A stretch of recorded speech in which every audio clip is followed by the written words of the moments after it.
Selamat siang Tribuners, bagaimana kabar Anda hari ini? Senang sekali saya Ilu Devi dapat kembali berjumpa dengan Anda. Kali ini dalam program Ngobrol Virtual spesial Hari Pendidikan Nasional yang hari ini diperingati pada tanggal 2 Mei 2023 kita semua di Indonesia. Dan untuk memperingati Hari Pendidikan Nasional, kali ini kita sudah mengundang dua narasumber kita.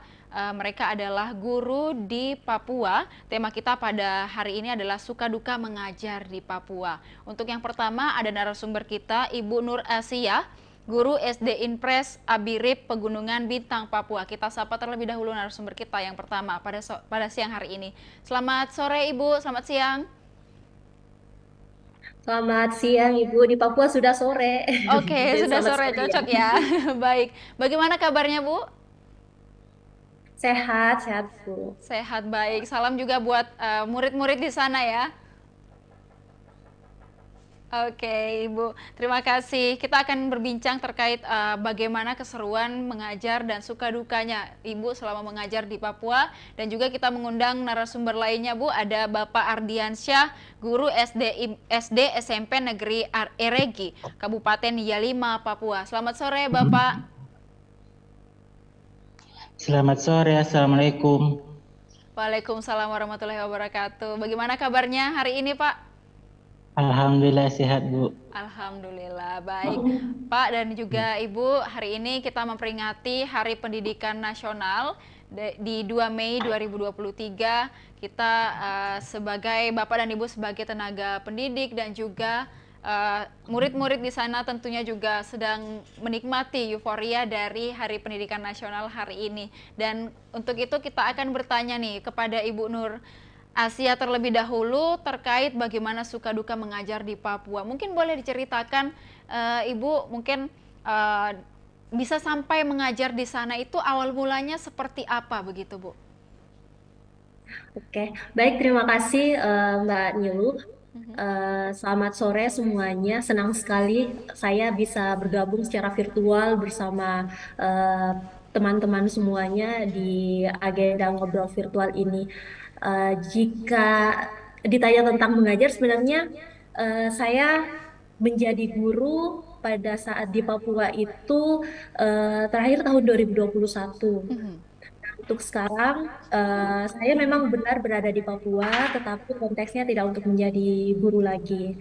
Tapi tidak apa-apa ya, saya sharing terkait awal mula saya mengajar di Papua.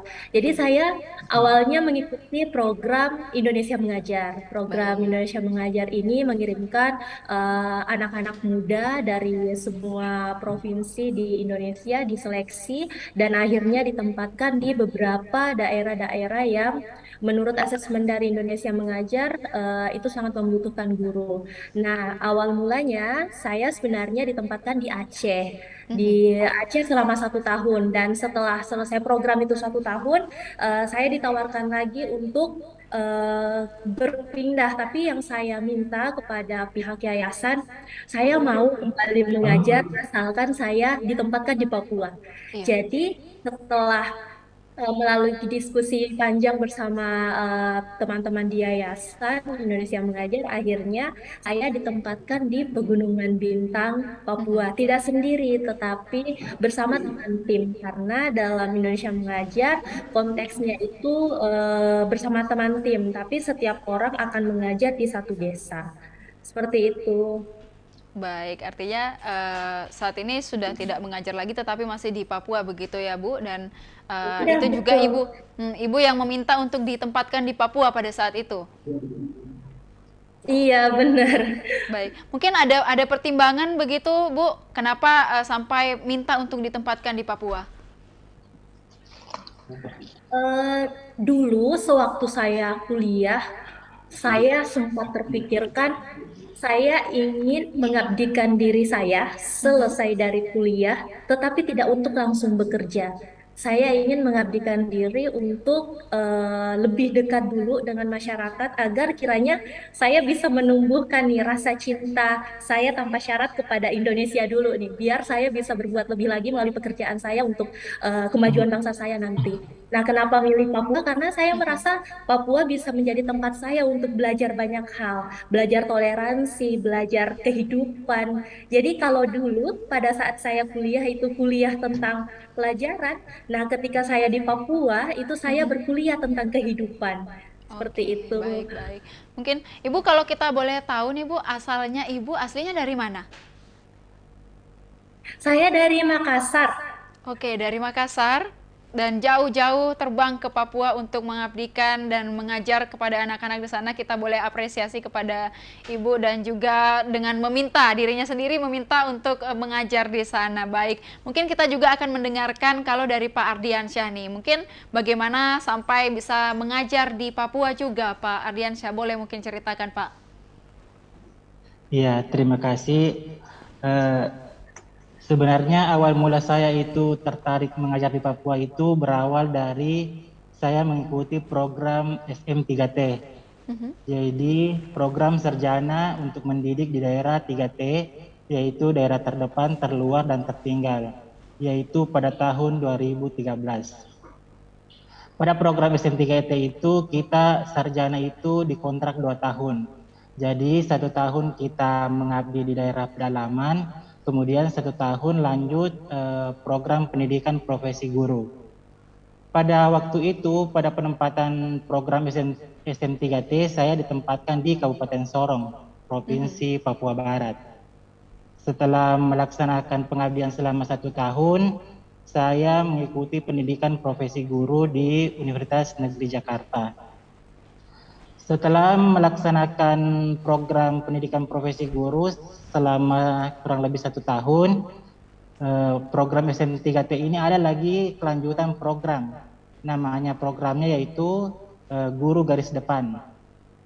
Jadi Guru Garis Depan ini adalah program dari Kementerian Pendidikan khusus untuk pengangkatan guru PNS yang penempatannya itu di daerah pedalaman atau di daerah 3T. Seperti itu. Jadi pada saat mendaftar program Guru Garis Depan itu, saya sudah tertarik. Sebenarnya pada program Guru Garis Depan ini ada sekitar beberapa daerah di seluruh Indonesia. Tetapi karena saya sudah ada pengalaman waktu mengikuti program SM3T mengajar di Papua, jadi saya tertarik memilih Papua untuk penempatan guru garis depan. Seperti itu, Mbak. Baik, artinya juga Pak Ardiansyah juga memilih untuk dan juga tertarik untuk ditempatkan di Papua. Mungkin Pak Ardiansyah ketika kalau boleh tahu sudah berapa lama mengajar di Papua, Pak? Saya mengajar di Papua sekarang itu dari 2017 sampai sekarang. Oke, waktu tiba di sana, Pak, mungkin ada culture shock mungkin atau apa yang Bapak rasakan yang tidak mungkin belum pernah dirasakan sebelumnya di waktu perkuliahan, kemudian di kehidupan sehari-harinya sebelum ditempatkan di sana.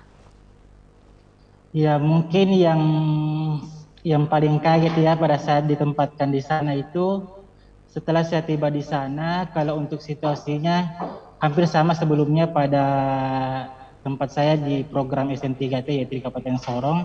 Tetapi pada saat tiba di sana untuk program GGD, pada saat penunjukan tempat tugas itu, Mhm. yang paling kaget itu saya harus jalan kaki sekitar 2 jam untuk sampai di kampung tempat saya mengajar. Jadi kita harus jalan sekitar 2 jam lebih untuk sampai di sekolah penempatan saya seperti itu.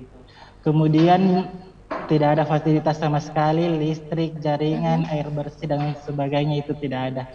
Baik. Betul-betul kita harus memanfaatkan alam untuk bertahan di sana. Baik, kalau sekarang Pak kondisi di sana sudah seperti apa?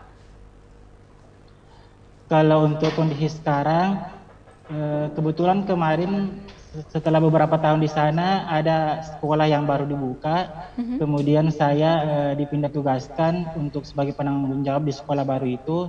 Jadi untuk sekolah yang baru ini medannya sudah lumayan karena sudah sekitar 1 jaman lebih dari pusat kabupaten. Tetapi masih fasilitasnya belum ini memenuhi. Baik, dan itu memang beberapa suka duka ya yang pertama kali ditemukan ketika sampai di sana begitu Pak. Mungkin harus jalan kaki, kemudian tidak ada fasilitas seperti listrik, air pun juga masih susah.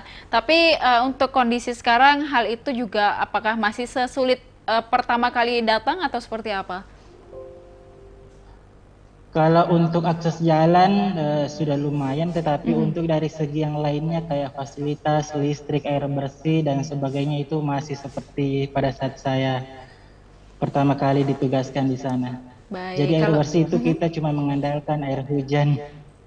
Oke, jadi suka menampung air hujan begitu ya Pak?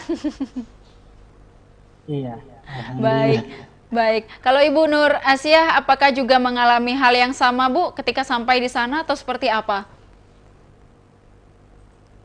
Kalau saya juga mengalami hal yang sama sih, masalah sinyal, masalah air bersih itu, udara yang sangat dingin, itu kalau malam bisa nyampe eh, di bawah 10, itu seperti aduh, ini pukul 6 sore atau 5 sore sudah harus bersedia dengan kaos kaki yang sangat tebal untuk menyelamatkan diri dari dinginnya malam di tengah-tengah desa.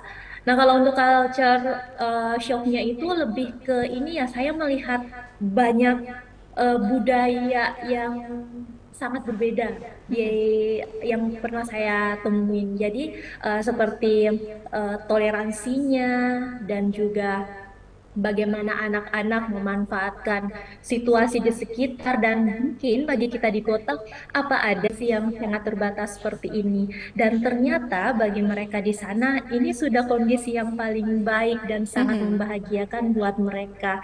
Jadi saya sebenarnya dibuat shock sama diri saya sendiri yang melihat banyak hal yang ternyata sangat menantang, tapi itu menjadi bagian dari pembelajaran selama ada di Papua. Kalau persoalan sinyal, bahan makanan, mungkin itu masih bisa berdamai dengan hal-hal seperti itu. Tapi yang paling penting adalah gimana ya bisa dengan keterbatasan yang ada, kita bisa memaksimalkan potensi yang ada di anak-anak pada saat itu. Jadi yang bikin shock di minggu awal, oh my God, ini saya harus mengajar 6 kelas dengan saya seorang diri. Oke. Ini bagaimana misalnya nih mengatur mengatur anak-anak sekitar 60-an ini dengan sendiri, dan sementara kan yang menarik di Papua adalah eh, anak-anak yang bersekolah itu belum tentu sama dengan usia mereka harus Iya, bersekolah. betul.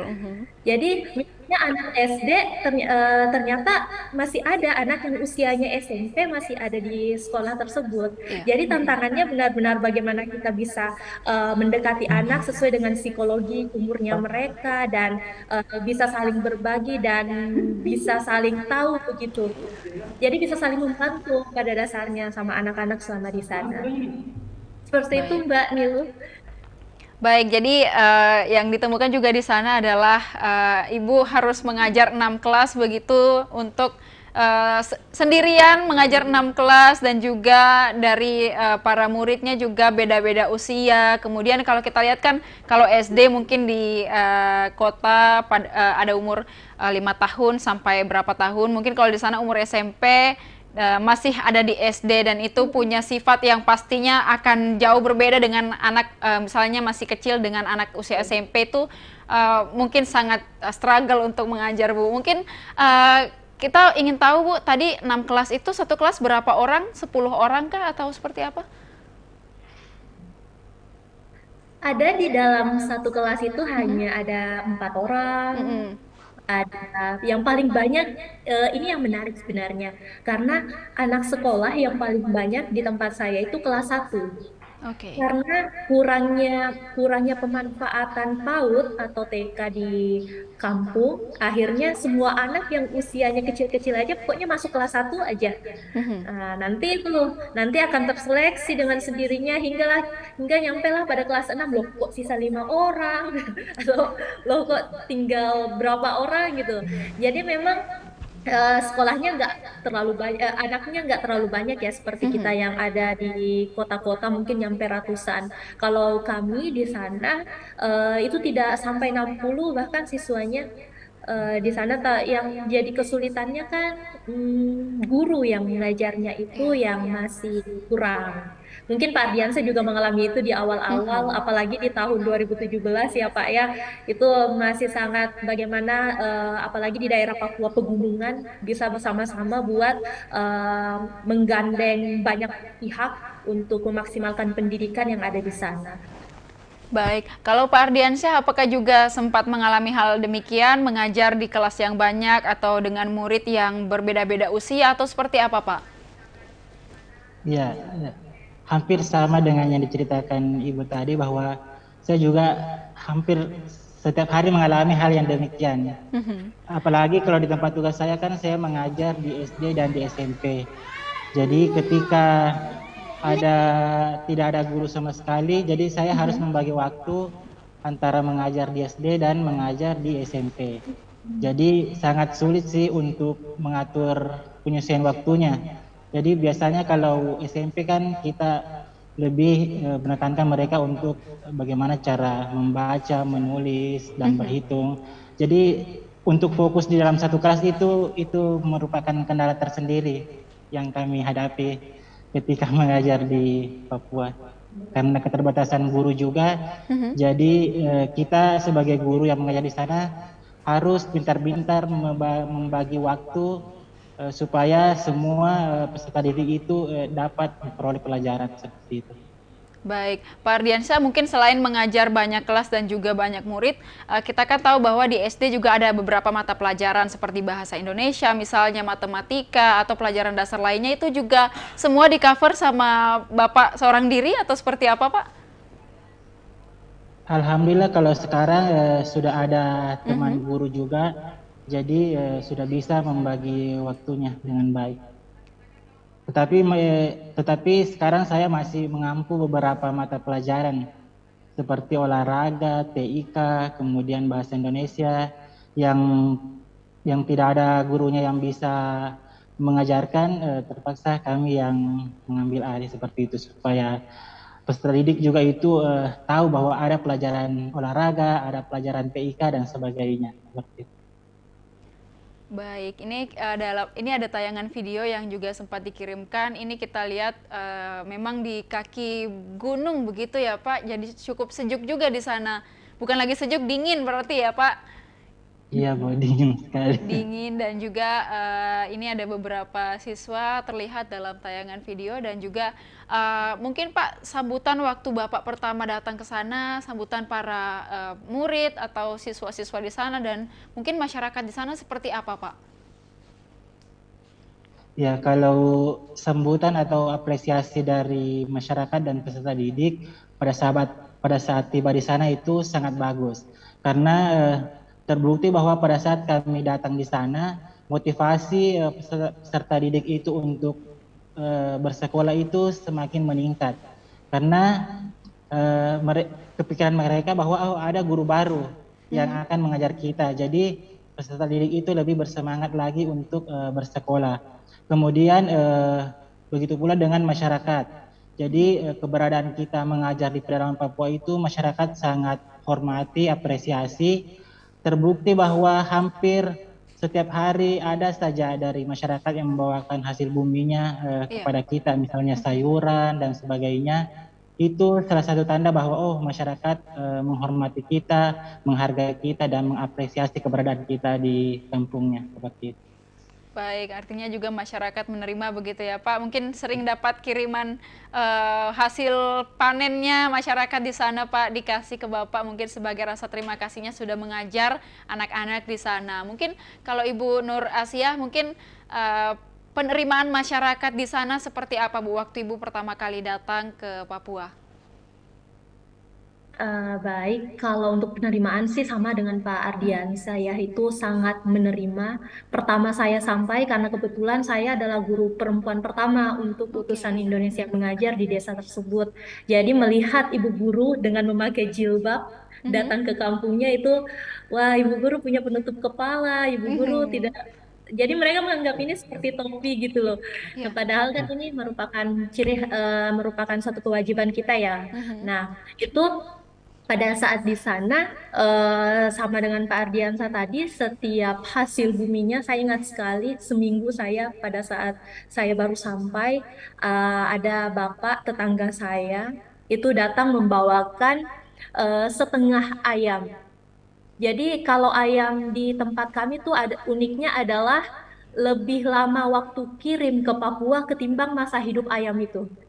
Jadi Oke. seperti ayam beku seperti itu ya. Aha. Jadi eh, beliau mengirimkan saya, membawakan saya setengah dari ayam itu Mhm. ke rumah saya, terus bilang, Ibu guru, saya ada ayam, tapi maaf ya hanya setengah karena setengah lagi buat saya makan sama keluarga. Dari Oke. situ saya sontak menganggap bahwa saya sudah dianggap menjadi bagian, malah Mhm. menganggap saya jauh lebih berharga mungkin atau jauh lebih harus diprioritaskan karena saya mendapat setengah sementara mereka Iya. berenam dalam Mhm. rumah harus membagi setengah ayam itu berenam sementara saya hanya sendiri dan masih banyak hal lagi yang saya dapatkan sebagai bentuk penerimaan masyarakat yang setiap hari dapat ubi.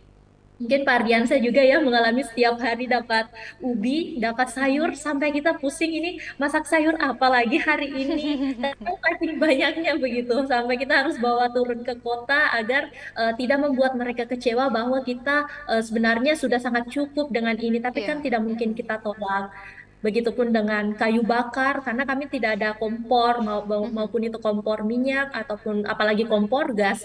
Jadi hanya mengandalkan kayu bakar untuk memasak apapun yang kami butuhkan selama di desa. Jadi dengan adanya bentuk penerimaan masyarakat itu secara tidak langsung menguatkan kami bahwa di perantauan ini masih banyak saudara yang tidak sedara tapi sangat menganggap kami sebagai bagian dari mereka.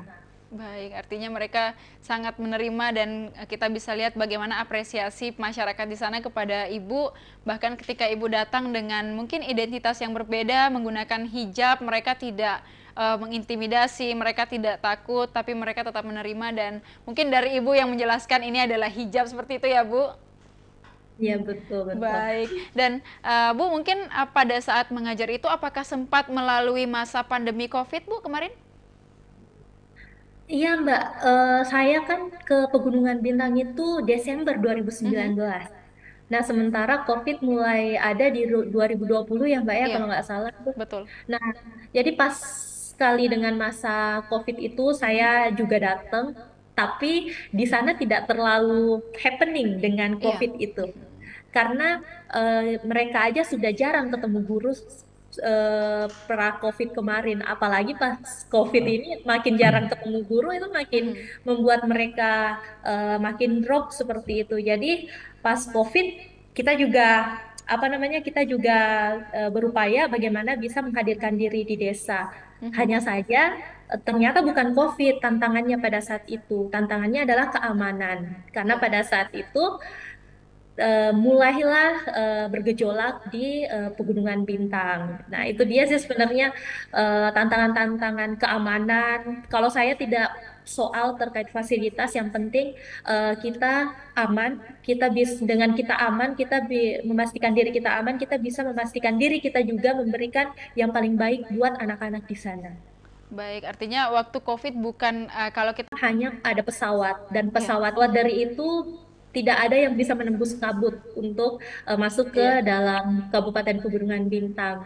Jadi kalau mungkin di kota versinya adalah dengan Zoom Mhm. atau Google Meet dan lain-lain. Kalau kami di sana harus datang ke rumah anaknya langsung Oke. Mhm. dan bukan hanya bertemu dengan anaknya, tapi bertemu juga dengan orang tuanya. Mhm. Jadi fokusannya bukan hanya membangun semangat belajar anak, tetapi bagaimana membangun semangat mengajar juga dari orang tuanya, Iya, semangat betul. mendampingi dari orang tua dan juga tokoh-tokoh masyarakat. Karena sekali lagi, pendidikan itu bukan hanya soal gurunya, bukan hanya persoalan hubungan murid dan guru, tetapi kita semua sangat berperan penting untuk mengambil bagian dalam pendidikan. Seperti itu, Mbak.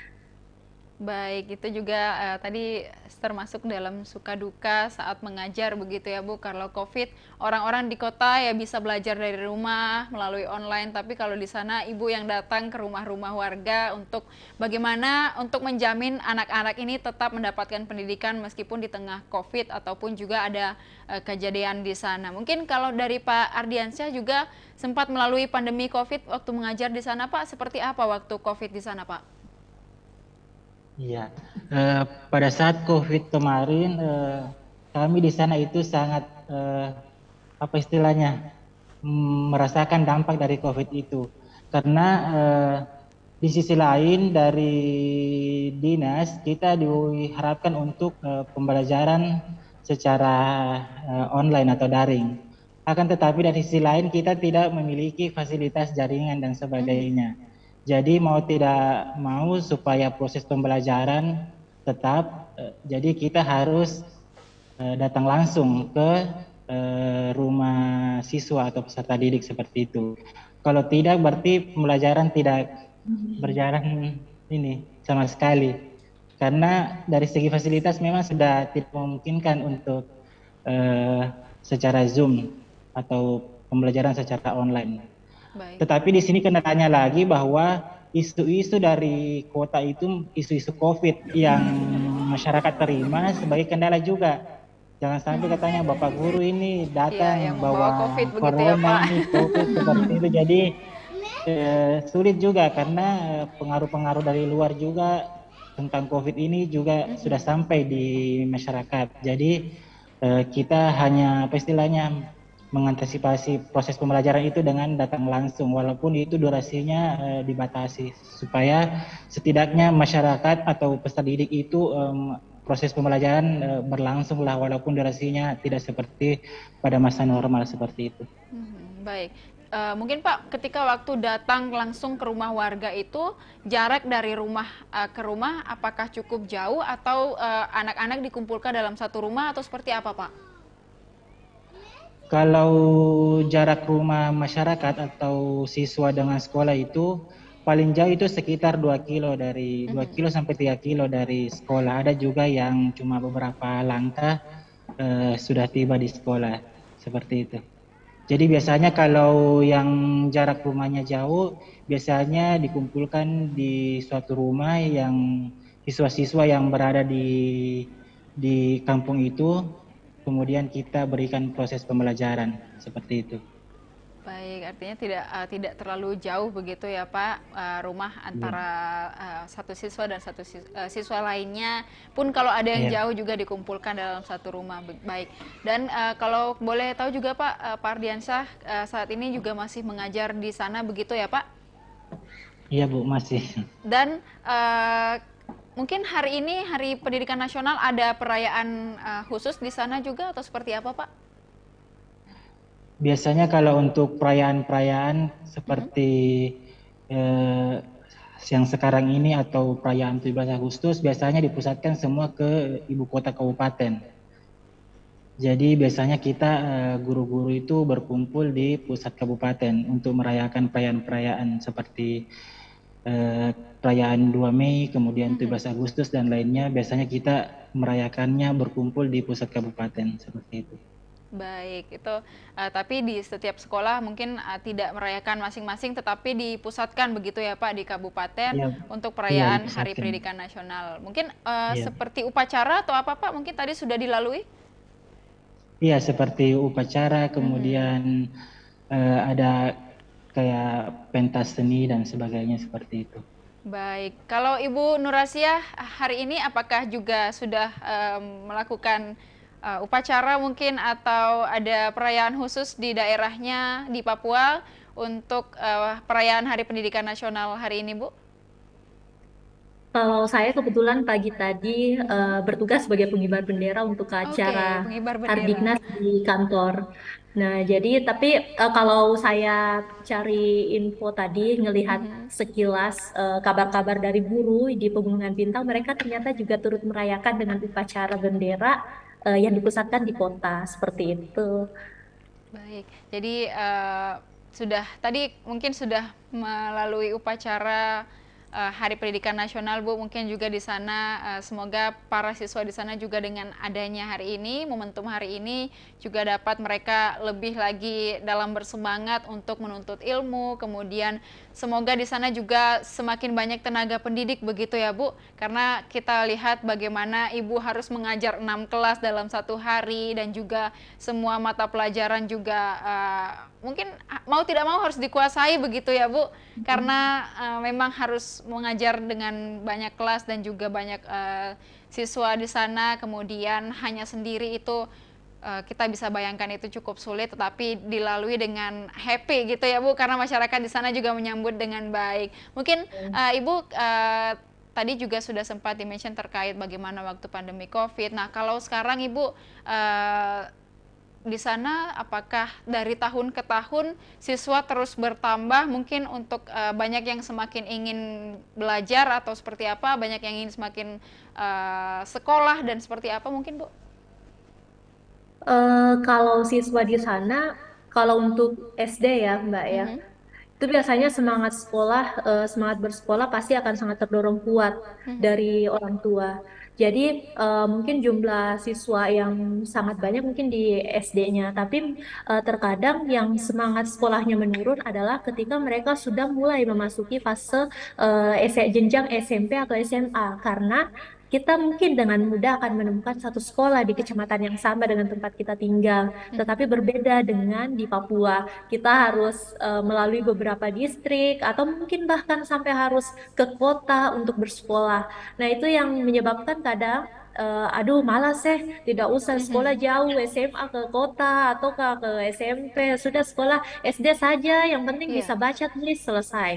Nah, ada orang bilang begitu biasanya, padahal kan persoalan pendidikan nggak hanya selesai ketika kita bisa membaca dan menulis, tapi ternyata semangat itu masih perlu sangat dibangun di Papua, yang mana khususnya di Pegunungan Bintang ya.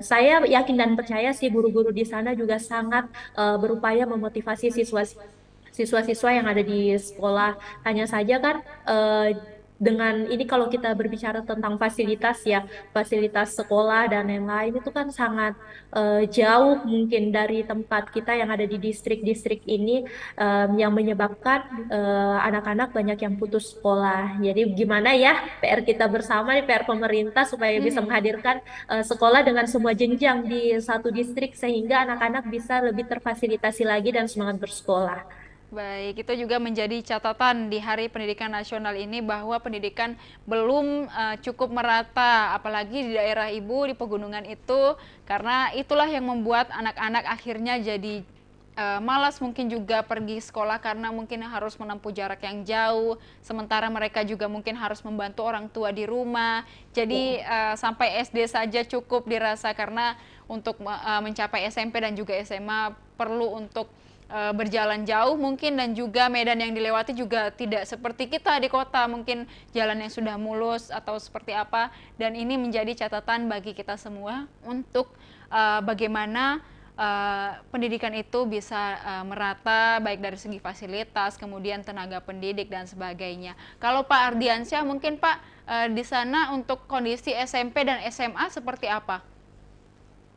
Ya, kalau untuk kondisi SMP, alhamdulillah sejak tahun 2019 di kampung tempat tua saya sudah dibuka. Akan tetapi kalau SMA itu siswa harus bersekolah di ibu kota kabupaten. Jadi beberapa distrik itu khusus untuk distrik saya itu SMA-nya itu harus anak orang-orang yang untuk melanjutkan sekolah SMA itu harus ke ibu kota kabupaten, karena di distrik itu belum ada atau di kampung itu belum ada dibuka SMA. Jadi harus ke ibu kota kabupaten untuk melanjutkan ke jenjang SMA. Untuk berbicara masalah peningkatan jumlah siswa dari tahun ke tahun, alhamdulillah pada saat sekolah SMP dibuka di kampung tempat tua saya, awal-awalnya itu siswa hanya sekitar 10 sampai 12, dan alhamdulillah sampai sekarang ini sudah berjalan beberapa tahun sudah mencapai 60 siswa. Jadi dari tahun ke tahun itu jumlah siswa sudah mulai meningkat. Yang paling menarik juga kalau pada jenjang SD, karena kebetulan saya juga mengajar di SD, jadi paling lucunya itu anak-anak yang masih usia 3 tahun, 4 tahun itu semua sudah ikut sama kakaknya ke sekolah.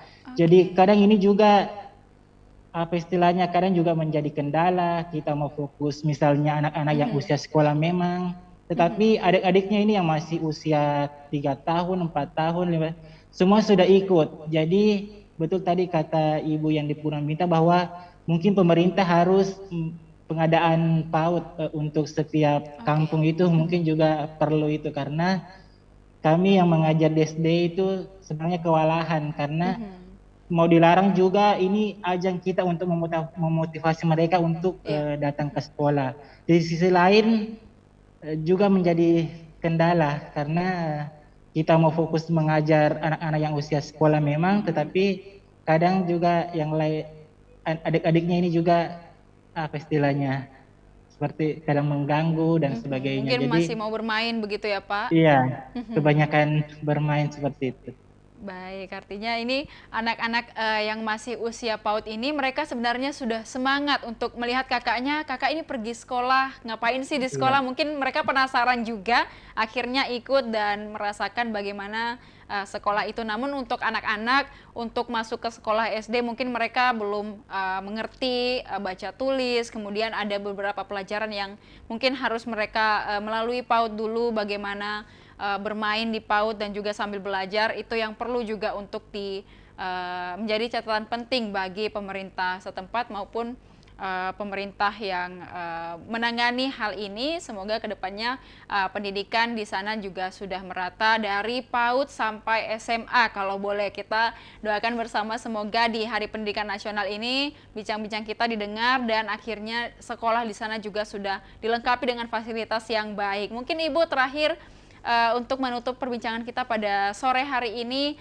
apa yang ingin Ibu sampaikan kepada Tribuners dan juga pemerintah mungkin yang sedang menyaksikan, kemudian masyarakat di seluruh Indonesia dan juga khususnya masyarakat dan murid-murid Ibu yang pernah Ibu ajar di lokasi Ibu mengajar. Silahkan Bu.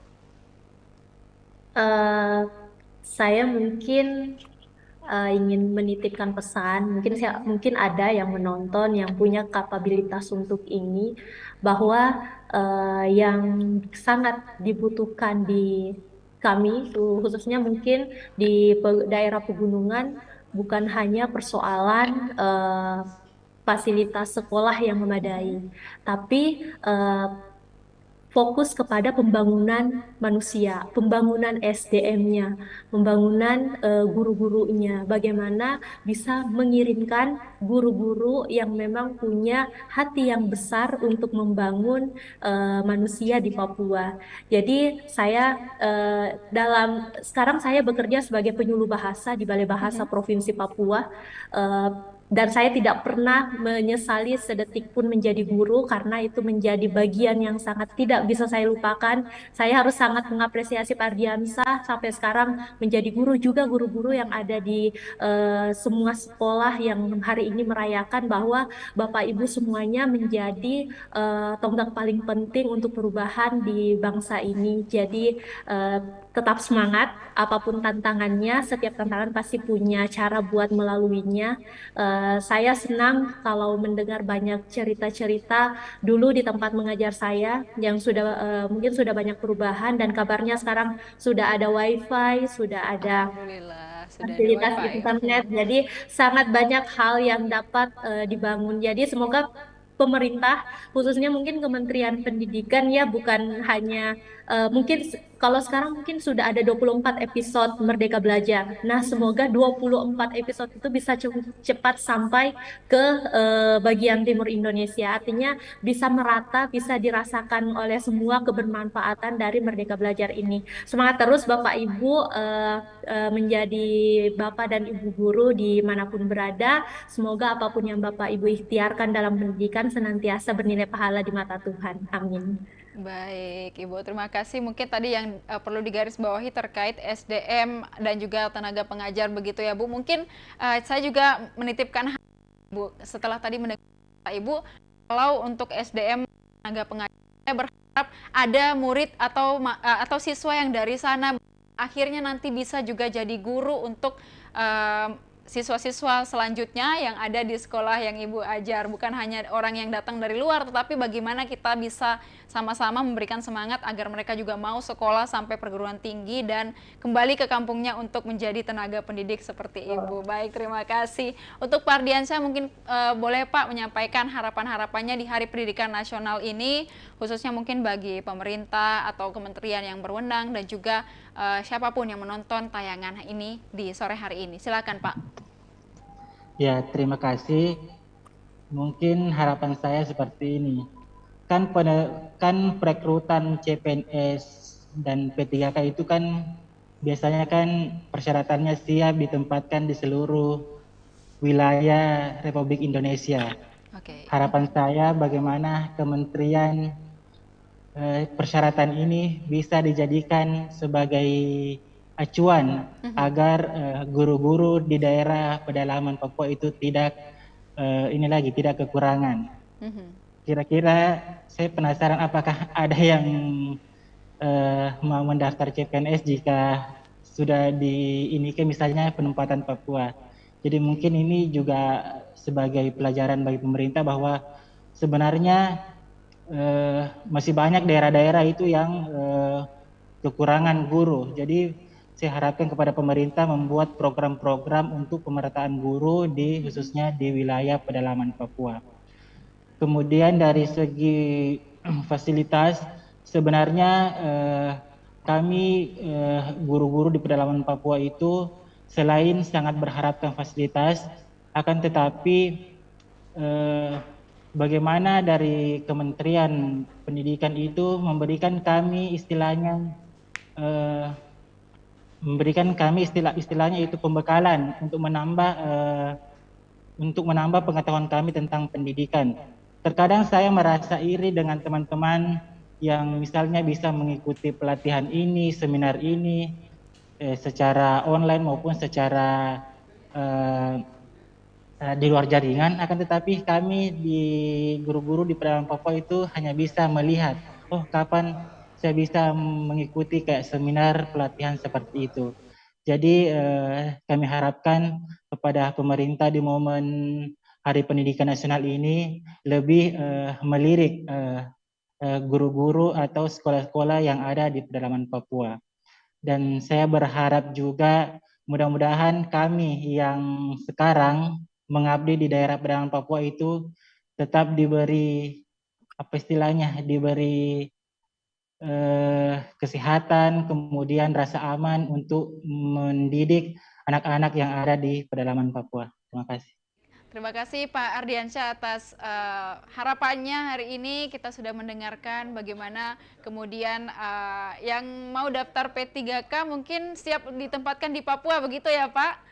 Biar di sana juga merata dari segi tenaga pendidik dan juga bagaimana tenaga pendidik di sana tidak hanya dikirim ke Papua, tetapi juga diberikan pembekalan, pelatihan-pelatihan untuk guru khususnya dalam mengajar. Baik, terima kasih Ibu Nur Asia atas bincang-bincangnya pada sore hari ini dan juga Bapak Ardiansyah untuk bincang-bincangnya Pak. Salam untuk semua murid di sana ya Pak. Semoga sehat-sehat dan juga tetap semangat untuk menjalani pendidikan dan juga bagaimana Bapak mengajar di sana. Semoga diberikan selalu kesehatan untuk tetap mengajar anak-anak di sana. Dan Ibu juga salam untuk teman-teman di kantor Bu, mungkin bagaimana untuk memajukan pendidikan di provinsi sana. Mungkin boleh untuk nanti tayangan ini di-share juga ya Bu, untuk sama-sama dinonton oleh teman-teman di sana. Baik, terima kasih. Sehat-sehat Ibu, Bapak. Terima kasih atas pengabdiannya selama ini kepada anak-anak di pelosok negeri. Dan selamat Hari Pendidikan Nasional.